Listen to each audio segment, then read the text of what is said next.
Charlie Bucket was a poor boy who lived with his family in a small house. تشارلي باكيت كان ولد فقير عايش مع عائلته في بيت صغير.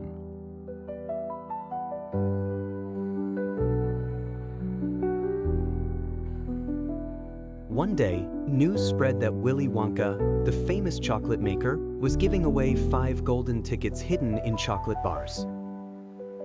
في يوم من الأيام، انتشرت أخبار إن ويلي وونكا، صانع الشوكولاتة الشهير، كان بيوزع 5 تذاكر ذهبية مخفية في بار الشوكولاتة.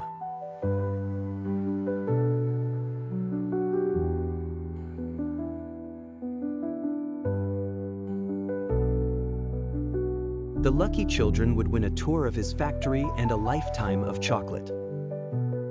الأطفال المحظوظين يكسبوا جولة في مصنعه وحياة مليء شوكولا. Charlie dreamed of visiting, but he couldn't afford a bar. تشارلي كان بيحلم إنه يزور، لكن ما كانش يقدر يشتري بار. Then one day he found money on the street, bought a chocolate bar, and, miraculously, found a golden ticket.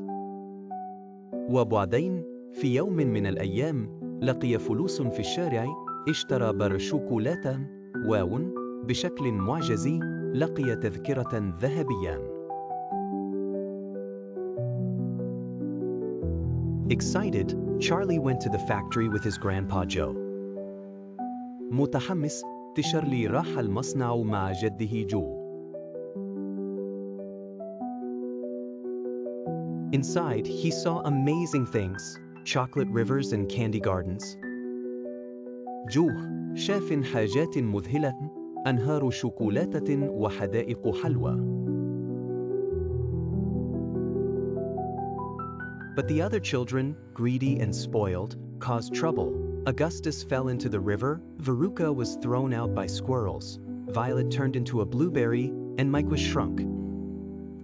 لكن الأطفال التانيين، الجشعين والمدللين، عملوا مشاكل.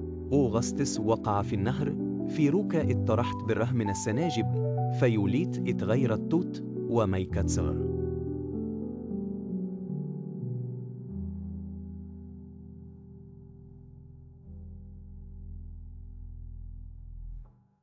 Unlike the others, Charlie was kind and humble.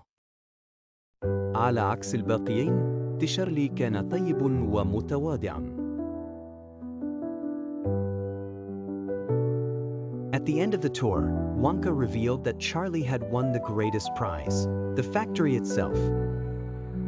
في نهاية الجولة، وينكا كشف إن تشارلي كسب أكبر جائزة، المصنع نفسه.